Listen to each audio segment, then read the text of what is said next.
Infinite universes mean infinite possibilities, and I think that's going to lead to some really interesting situations in season 4 and beyond. Most notably, what I'm going to call the Council of Rachaels. Before we get started though, let me know in the comments what your favorite Rick and Morty quote is. You have McGann, the Fangirl. Make sure you subscribe and check back every week for new fandom videos.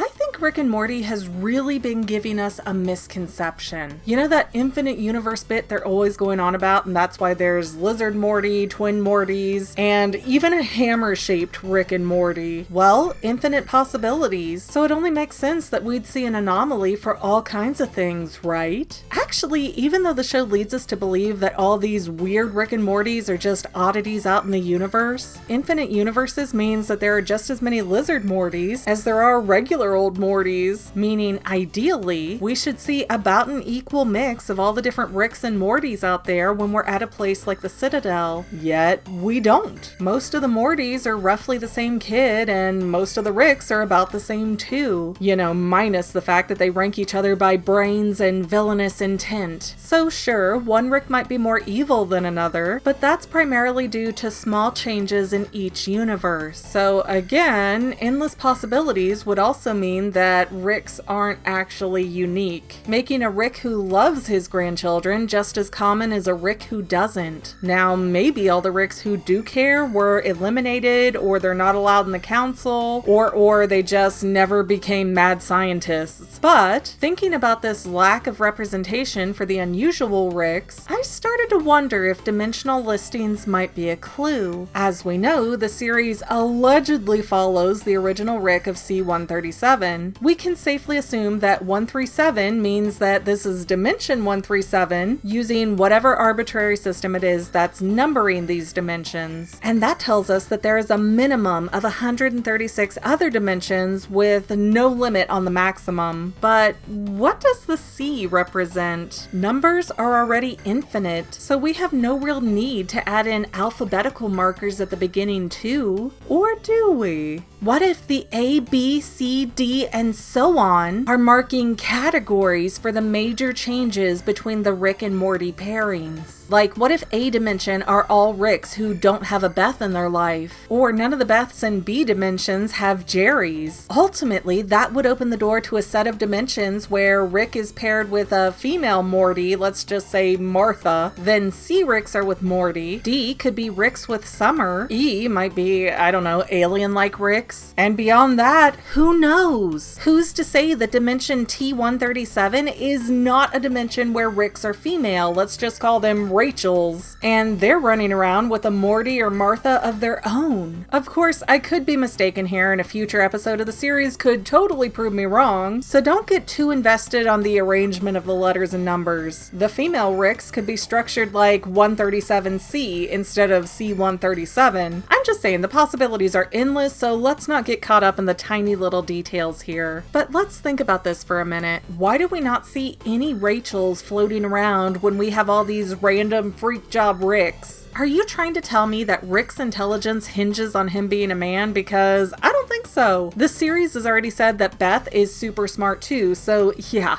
Argument invalid. Instead, I think the answer can already be found in another episode. In season 1, the episode Raising Gazorpazorp takes Rick and Summer to a planet that's separated by gender. Even though he doesn't get a very warm welcome, Rick acts very dismissive and condescending to the female population of the planet. And on top of that, Rick seems to be disparaging towards women quite a bit throughout the entire series. He gets irate about the idea of marriage, and he talks down to Beth and Summer when they have any kind of feelings or have any issues with relationships. So the question becomes, would the female versions of Rick, the Rachaels, put up with a society where they're treated that way? And would the Ricks who are running around with Marthas want to be in this boys club, girls suck mentality? And hear me out, I'm not not saying that Rick would want to defend a female Morty as being smarter, but Ricks tend to have huge egos, so being looked down upon for having a female partner would really bug them, I think. That being the case, it's not unreasonable to assume that there would be multiple citadels and councils to govern all the different bodies of Rickdom, because they would never be able to get along and agree with each other. So somewhere out there in the infinite possibilities is a council of Rachaels and a council of Hammer Ricks, meaning when we see one of those oddity Ricks in the series, they're probably an ambassador, or they're just some oddball that doesn't fit in with their group. Or maybe they're just visiting from their designated citadel. Again, the possibilities are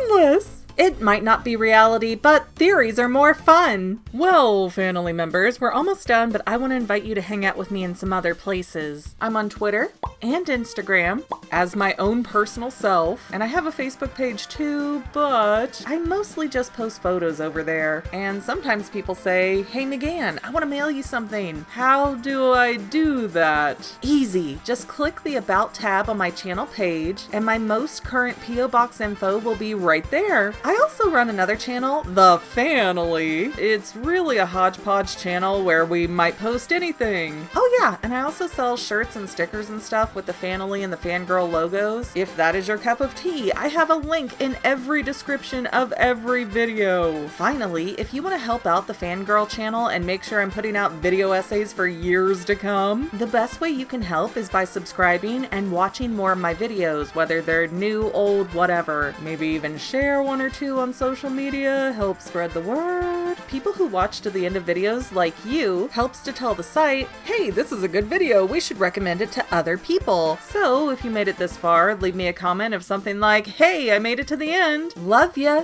See you next time, family members. Bye.